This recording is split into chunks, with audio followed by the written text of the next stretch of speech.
ಸ್ನೇಹಿತರೆ ನಮಸ್ಕಾರ. ನಾನು ರವೀಂದ್ರ ಜೋಶಿ. ಪ್ರಾಮಾಣಿಕವಾಗಿ ಹೇಳ್ತೇನೆ, ಈ ರೀತಿ ರಾಹುಲ್ ಗಾಂಧಿ ಅವರನ್ನು ಹೆಡ್ಮುರ್ಗೆ ಕಟ್ಟಿ ಹೊಡಿತಾರೆ ಇವರು ಅಂತ ನಾನು ಖಂಡಿತವಾಗಿ ಅಂದ್ಕೊಂಡಿರಲಿಲ್ಲ. ನಿನ್ನೆ ಯಾವಾಗ ಅನುರಾಗ್ ಠಾಕೂರ್ ಅವರು ಆ ರೀತಿಯಾಗಿ ಯಾರಿಗೆ ಜಾತಿಯೇ ಗೊತ್ತಿಲ್ವೋ ಅವರು ಜಾತಿಯ ಬಗ್ಗೆ ಮಾತಾಡ್ತಾರೆ ಅಂತ ಹೇಳಿದ್ದ ಆದಮೇಲೆ ಅಲ್ಲಿಗೆ ವಿಷಯ ಮುಗಿದು ಹೋಗುತ್ತೆ ಅಂತ ಮಾಡಿದ್ದೆ. ಕೋಲಾಹಲ ಆಯಿತು, ಅಲ್ಲಿಗೆ ಮುಗಿಸ್ತಾರೆ, ಬೇರೆ ವಿಷಯಕ್ಕೆ ಹೋಗ್ತಾರೆ ಅಂದ್ಕೊಂಡಿದ್ದೆ. ಆದರೆ ರಾಹುಲ್ ಗಾಂಧಿ ಅವರನ್ನು ಸಂಪೂರ್ಣವಾಗಿ ಮಲಗಿಸಬೇಕು ಅಂತಲೇ ತೀರ್ಮಾನ ಮಾಡಿದ ಹಾಗೆ ಕಾಣ್ತಾ ಇದೆ. ಏಕೆಂದರೆ ಇಷ್ಟು ದಿವಸ ರಾಹುಲ್ ಗಾಂಧಿ ಆಡಿದ ಆಟಾಟೋಪ, ಇಷ್ಟು ದಿವಸ ನಡೆದುಕೊಂಡಂಥ ಅಸಂಸದೀಯ ನಡವಳಿಕೆ, ಇಷ್ಟು ದಿವಸ ಅವರ ತೋರಿದಂಥ ಅಡಾಸಿಟಿ, ಅಹಂಕಾರ, ಎಲ್ಲದಕ್ಕೂ ಒಂದು ತಾರ್ಕಿಕ ಅಂತ್ಯ ಬೇಕಾಗಿತ್ತು. ಅಂಥದ್ದೊಂದು ಅಂತ್ಯವನ್ನು ತೋರಿಸಲಿಕ್ಕೆ, ಕೊನೆಗಾಣಿಸಲಿಕ್ಕಾಗಿ ಭಾರತೀಯ ಜನತಾ ಪಾರ್ಟಿ ಸಂಪೂರ್ಣವಾಗಿ ಅವರ ಮೇಲೆ ಎರಗ್ತಾ ಇದೆ. ಅಂಥ ಘಟನಾವಳಿಗಳು ನಡೀತಾ ಇದ್ದಾವೆ. ಏನು ವಿಷಯ ನಿಮಗೆ ಗೊತ್ತಿದೆ. 18ನೇ ಲೋಕಸಭೆ ಸಂಸತ್ತು ಶುರುವಾದ ಸಂದರ್ಭದಲ್ಲಿ ನರೇಂದ್ರ ಮೋದಿ ಅವರು ಒಂದು ಮಾತು ಹೇಳಿದರು. ಯಾವಾಗ ಅವರ ಭಾಷಣಕ್ಕೆ ಆಸ್ಪದವನ್ನೇ ಕೊಡುವುದಿಲ್ಲವೋ, ಸತತವಾಗಿ 2 ಗಂಟೆ 20 ನಿಮಿಷಗಳ ಕಾಲ ಮೇಜುಗೊದ್ದುವ ಮೂಲಕ ಅವರ ಭಾಷಣ ಯಾರು ಕೇಳಲಾರದ ಹಾಗೆ ಮಾಡಿದ್ರು.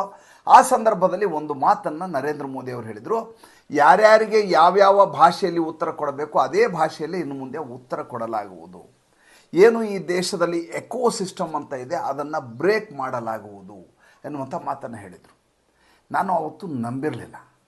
ಏಕೆಂದರೆ ಸಂಸ್ಕಾರವಂತ ಪಕ್ಷ ಇದು ಒಂದು ಸಂಸದೀಯ ನಡವಳಿಕೆಯನ್ನು ಮೀರಿ ಎಂದು ನಡೆಕೊಳ್ಳಲಾರದು ಮತ್ತು ಯಾರ ಮೇಲೆಯೂ ವಾಮ ಮಾರ್ಗದಲ್ಲಿ ಹೋಗಲಾರದು. ಏನೇ ಇದ್ದರೂ ತನ್ನ ಚೌಕಟ್ಟಿನಲ್ಲಿ, ತನ್ನ ಮಿತಿಯಲ್ಲಿ ಇದು ತನ್ನ ಹೋರಾಟವನ್ನು ಮಾಡುತ್ತೆ. ಆದರೆ ಇವತ್ತಿನ ಸ್ಥಿತಿಗತಿ ಅದಕ್ಕೆ ಸೂಕ್ತವಾಗಿಲ್ಲ. ಅಂಥ ಯಾವುದೇ ಮಾತನ್ನು ಕೇಳಿಸಿಕೊಳ್ಳಲಿಕ್ಕೆ ರಾಹುಲ್ ಗಾಂಧಿ ಸಿದ್ಧರಿಲ್ಲ ಅಂತ ನಾನು ಪರಿಭಾವಿಸಿದ್ದೆ. ಆದರೆ ಇಂದು ನಡೆದ ವಿದ್ಯಮಾನವನ್ನು ನೀವು ಕೇಳಿದರೆ ನಿಜಕ್ಕೂ ಸಂತಸ ಪಡ್ತೀರಿ. ಒಂದು ಆಡಳಿತ ಪಕ್ಷ, ಒಂದು ಸರ್ಕಾರ, ಒಬ್ಬ ವ್ಯಕ್ತಿ ಈ ರೀತಿಯಾದಂಥ ಅಡಾಸಿಟಿ ತೋರಿಸಿದ ಸಂದರ್ಭದಲ್ಲಿ, ಅಹಂಕಾರವನ್ನು ಮೆರೆದಂಥ ಸಂದರ್ಭದಲ್ಲಿ, ಯಾರನ್ನೂ ಲೆಕ್ಕಕ್ಕೆ ಇಟ್ಟುಕೊಳ್ಳಲಾರದಂಥ ಸರ್ವಾಧಿಕಾರವನ್ನು ಮೆರೆದಂಥ ಸಂದರ್ಭದಲ್ಲಿ ಮಾಡಬೇಕಾದಂಥ ಪಟ್ಟುಗಳನ್ನೇ ಇವತ್ತಿನ ದಿವಸ ಅದು ಹಾಕ್ತಾ ಇರುವಂಥದ್ದು. ವಿಷಯವನ್ನು ಮೊದಲು ಹೇಳಿಬಿಡ್ತೀನಿ, ಆಮೇಲೆ ಇದ್ರ ಬಗ್ಗೆ ವಿಶ್ಲೇಷಣೆಯನ್ನು ಮಾಡೋಣ. ನಿಮಗೆ ಗೊತ್ತು, ಅನುರಾಗ್ ಠಾಕೂರ್ ನಿನ್ನೆ ರಾಹುಲ್ ಗಾಂಧಿ ಅವ್ರನ್ನ ಸರಿಯಾಗಿ ತಪ್ಪರಾಕಿ ತಗೊಂಡಾದ ಮೇಲೆ ಕೋಲಾಹಲ ಆಗುತ್ತೆ. ಅದಾದ ಮಾರನೇ ದಿವಸ ನೀವು ನಂಬಲಿಕ್ಕೆ ಸಾಧ್ಯ ಇಲ್ಲ, ಸಂಬಿತ್ ಪಾತ್ರ ಅವರು ಒಂದು ಪತ್ರಿಕಾಗೋಷ್ಠಿಯನ್ನು ಮಾಡ್ತಾರೆ. ಎಲ್ಲಿ ಮಾಡ್ತಾರೆ? ಭಾರತೀಯ ಜನತಾ ಪಾರ್ಟಿಯ ಕಚೇರಿಯಲ್ಲಿ ಮಾಡ್ತಾರೆ. ಯಾವ ವಿಷಯಕ್ಕೆ ಸಂಬಂಧಪಟ್ಟ ಹಾಗೆ?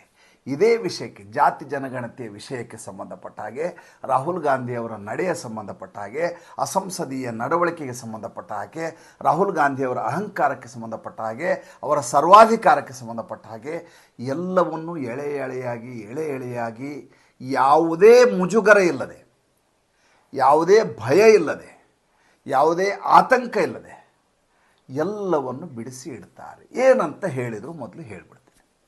ಅವ್ರು ಹೇಳ್ತಾರೆ, ಮೊದಲನೇದಾಗಿ ರಾಹುಲ್ ಗಾಂಧಿ ಸಂಸತ್ತು ಅನ್ನೋದನ್ನು ತಮ್ಮ ಡ್ರಾಯಿಂಗ್ ರೂಮ್ ಅಂದ್ಕೊಂಡಿದ್ದಾರೆ. ಹೇಗೆ ಅಂತ ಹೇಳ್ತಾರೆ. ಸಭಾಧ್ಯಕ್ಷರು ಕೂತಿರ್ತಾರೆ, ಅವರೆದುರಿಗೆ ಇವರು ಜೀನ್ಸ್ ಪ್ಯಾಂಟು, ವೈಟ್ ಶರ್ಟ್ ಹಾಕ್ಕೊಂಡು, ಎರಡೂ ಜೇಬಲ್ಲಿ ಕೈ ಹಾಕ್ಕೊಂಡು, ಸ್ವಲ್ಪವೂ ಗೌರವವನ್ನು ತೋರಲಾರದೆ ಆ ಚೇರ್ಗೆ, ಸಭಾಧ್ಯಕ್ಷರ ಚೇರ್ಗೆ ಬಂದು ತಮ್ಮ ಸ್ಥಾನದಲ್ಲಿ ಕೂತ್ಕೋತಾರೆ. ಇವತ್ತಿನವರೆಗೂ ಜವಾಹರ್ಲಾಲ್ ನೆಹರುವಿಂದ ಹಿಡಿದು ನರೇಂದ್ರ ಮೋದಿ ಅವರವರೆಗೂ ಯಾರೂ ಆ ರೀತಿ ಕೂತಿಲ್ಲ. ಆ ರೀತಿ ತಮ್ಮ ಕುರ್ಚಿಯಲ್ಲಿ ಕೂಡ್ತಾರೆ. ಹೇಗೆ ಅಂದರೆ ಹಿಂಗೆ ಕೈ ಇಟ್ಕೊಂಡು ಕೂತ್ಕೋತಾರೆ. ಪಕ್ಕದಲ್ಲಿ ಕೈ ಇಟ್ಕೊಂಡು ಕಾಲು ಚಾಚಿಕೊಂಡು, ಒಂದು ಕಾಲ ಮೇಲೆ ಒಂದು ಕಾಲು ಹಾಕ್ಕೊಂಡು, ತಮ್ಮ ಡ್ರಾಯಿಂಗ್ ರೂಮ್ನಲ್ಲಿ ಸೋಫಾ ಮೇಲೆ ಟಿ ವಿ ನೋಡ್ತಾ ಕೂಡುವಾಗ ಜನರ ಮಧ್ಯೆ ಕೂಡುವ ರೀತಿಯಲ್ಲಿ ಇವರು ಕೂತ್ಕೋತಾರೆ. ಮೊದಲನೇದಾಗಿ ಇವರಿಗೆ ಸಂಸದೀಯ ನಡವಳಿಕೆಯೇ ಇಲ್ಲ. ನೋಡಿ, ಇವತ್ತಿನವರೆಗೂ ಭಾರತೀಯ ಜನತಾ ಪಾರ್ಟಿ ಈ ರೀತಿ ಮಾತಾಡೋದನ್ನು ಯಾವ ಥರ ಕೇಳಿದ್ದೀರಾ? ಡ್ರೆಸ್ಸಿನ ಬಗ್ಗೆ ಆಗಲಿ, ಅಥವಾ ಅವರ ನಡವಳಿಕೆ ಬಗ್ಗೆ ಆಗಲಿ, ಕೂಡುವ ಶೈಲಿಯ ಬಗ್ಗೆ ಆಗಲಿ ಎಂದು ಮಾತಾಡೋದಿಲ್ಲ. ಆ ಮಟ್ಟಿಗೆ ಇಳಿದು ಮಾತಾಡ್ತಾ ಇದ್ದಾರೆ ಅಂದರೆ ಯಾವ ಮಟ್ಟಿಗೆ ಸಿದ್ಧತೆಯನ್ನು ಮಾಡಿಕೊಂಡು ಬಂದಿದ್ದಾರೆ ಮತ್ತು ಯಾವ ರೀತಿ ರಾಹುಲ್ ಗಾಂಧಿನ ಸಂಪೂರ್ಣವಾಗಿ ಹೆಡಮುರುಗಿ ಕಟ್ಟಿ ಹೊಡಿಬೇಕು ಅಂತ ತೀರ್ಮಾನ ಮಾಡಿದ್ದಾರೆ ನೋಡಿ.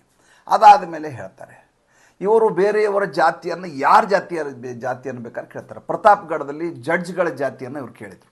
ಜಡ್ಜ್ಗಳು ಈ ದೇಶದ ಜುಡಿಷಿಯರ್ ಜಾತಿಯನ್ನು ಕೇಳಿದರು. ಸೈನಿಕರ ಮಧ್ಯೆ ಇವರು ಭಿನ್ನಮತವನ್ನು ತಂದಿಡ್ತಾರೆ. ಸೈನಿಕರಿಗೆ ಇವರಿಗೆ ಅಗ್ನಿವೀರರಿಗೆ ಹೇಳ್ತಾರೆ, ನೀವು ದಲಿತರು ಕೆಳವರ್ಗದವರು ನೀವೆಲ್ಲ ಇದ್ದೀರಿ, ನೀವು ಕಷ್ಟಪಡ್ತೀರಿ, ಆಫೀಸರ್ಗಳೆಲ್ಲ ಮೇಲ್ವರ್ಗದವರು ಇದ್ದಾರೆ ಅಂತ ಅವ್ರ ಮಧ್ಯೆ ಜಾತಿಯನ್ನು ತಂದಿಡ್ತಾರೆ. ಪತ್ರಕರ್ತರ ಕೋಣೆಯಲ್ಲಿ ನೀವು ಎಷ್ಟು ಜನ ಇದರಲ್ಲಿ ಹಿಂದುಳಿದ ವರ್ಗದವರು ಇದ್ರಿ ಕೈ ಎತ್ತಿ ಅಂತ ಹೇಳ್ತಾರೆ. ಇವರು ಎಲ್ಲೆಲ್ಲಿ ಹೋಗ್ತಾರಲ್ಲಿ ಜಾತಿಯನ್ನೇ ಕೇಳ್ತಾರೆ ವಿನ ಬೇರೆ ಏನನ್ನು ಕೇಳೋದಿಲ್ಲ. ಅನುರಾಗ್ ಠಾಕೂರ್ ಅವರು ಸಂಸತ್ತಿನಲ್ಲಿ ಯಾರ ಜಾತಿಯನ್ನು ಹೆಸರಿಸಲಿಲ್ಲ. ಯಾರಿಗೆ ತನ್ನ ಜಾತಿಯೇ ಗೊತ್ತಿಲ್ಲವೋ ಅವರು ಇತರರ ಜಾತಿಯ ಬಗ್ಗೆ ಜನಗಣತಿಯ ಬಗ್ಗೆ ಮಾತಾಡ್ತಾ ಇದ್ದಾರೆ ಅಂತ ಹೇಳಿದರು.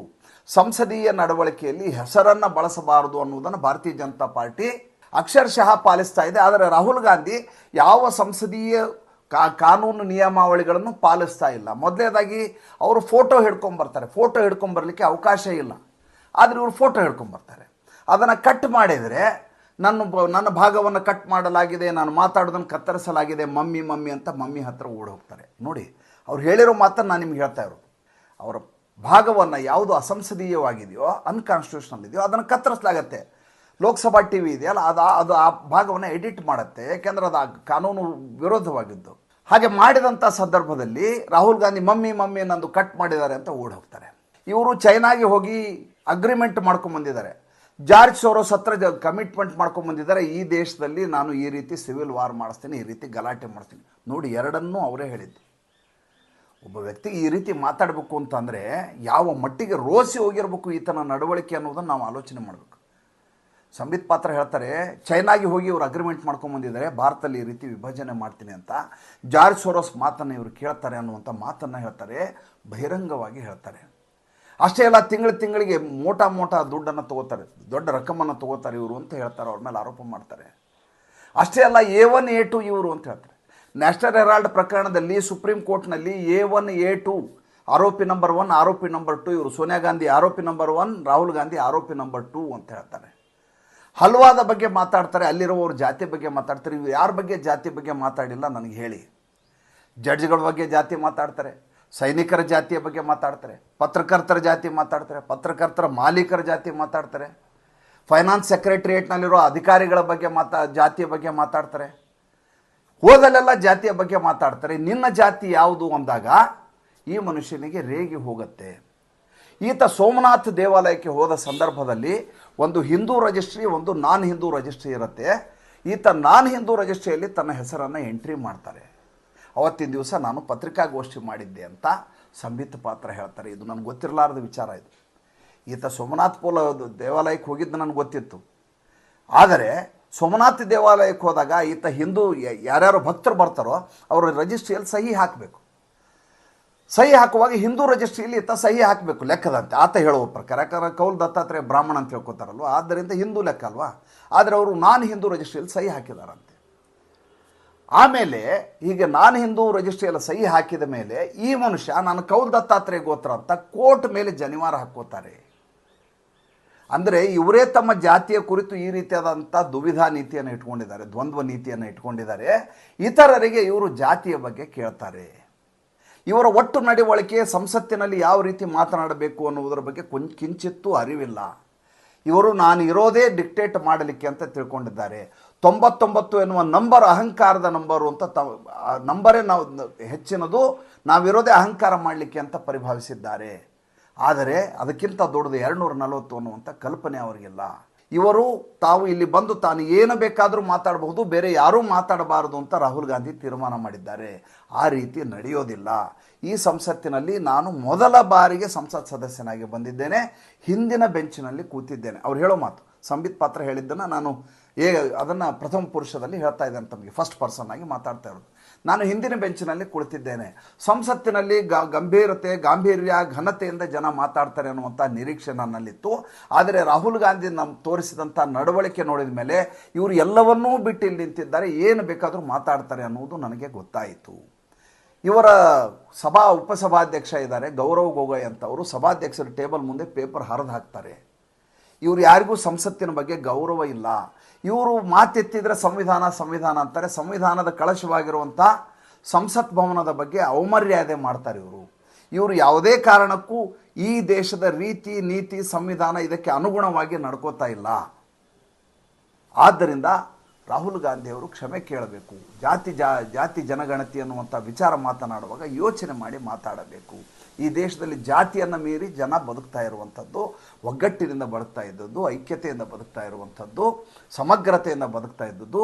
ರಾಹುಲ್ ಗಾಂಧಿ ಇದಕ್ಕೆ ವ್ಯತಿರಿಕ್ತವಾಗಿ ದೇಶವನ್ನು ವಿಭಜನೆ ಮಾಡುವಂಥ ಕೆಲಸ ಮಾಡ್ತಾ ಇದ್ದಾರೆ. ಪ್ರತಿಯೊಂದನ್ನು 1 ಗಂಟೆಯ ಕಾಲ ಎಷ್ಟು ಸೊಗಸಾಗಿ ಅವರು ನಿವೇದಿಸಿಕೊಂಡರು ಅಂತಂದರೆ, ರಾಹುಲ್ ಗಾಂಧಿಯ ಜೊತೆ ಇರುವಂಥ ಕರಟಕ ದಮನಕಗಳಿದ್ದಾವಲ್ಲ, ಜಯರಾಮ್ ರಮೇಶು, ಆಮೇಲೆ ಸುಪ್ರಿಯಾ ಶ್ರೀನಾಥೆ, KC ವೇಣುಗೋಪಾಲು, ಇವರೆಲ್ಲ ಬೆಳಿಗ್ಗೆ ಎದ್ರೆ ಟ್ವೀಟ್ ಮಾಡ್ತಾ ಕೂತ್ಕೋತಾರಲ್ಲ, ಇವ್ರು ಯಾರೂ ಈ ಪ್ರಶ್ನೆಗೆ ಉತ್ತರ ಹೇಳಲಿಕ್ಕಾಗೋದಿಲ್ಲ, ಇವ್ರು ಯಾರೂ ಹೇಳಲಿಕ್ಕೆ ಸಾಧ್ಯ ಇಲ್ಲ.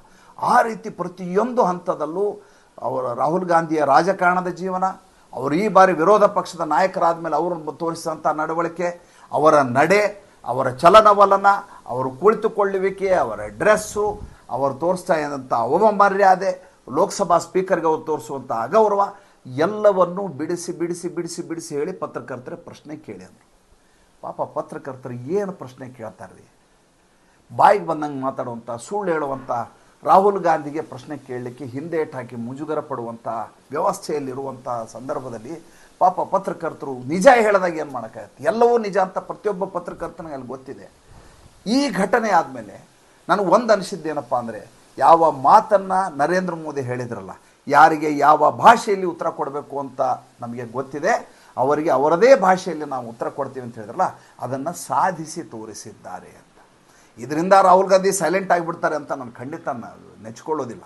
ಆದರೆ ಇವರು ಹೊಡಿತಾರೆ, ನನಗೆ ಆ ಸಂದರ್ಭ ಬಂದರೆ 4 ಏಟು ಬೀಳ್ತವೆ ನನಗೆ ಅನ್ನೋದು ರಾಹುಲ್ ಗಾಂಧಿಗೆ ಸ್ಪಷ್ಟ ಆಗಿದೆ. ಹೌದಾ ಅಲ್ವಾ? ದಯವಿಟ್ಟು ಕಮೆಂಟ್ ಮಾಡಿ. ಸಂಚಿಕೆ ಇಷ್ಟ ಆಗಿದ್ರೆ ಲೈಕ್ ಮಾಡಿ, ಫಾಲೋ ಮಾಡಿ, ಶೇರ್ ಮಾಡಿ. ನಮ್ಮ ಮುಕ್ತ ಪತ್ರಿಕೋದ್ಯಮಕ್ಕೆ ದಯವಿಟ್ಟು ಆರ್ಥಿಕವಾಗಿ ಬೆಂಗಾವಲಾಗಿ ನಮಸ್ಕಾರ.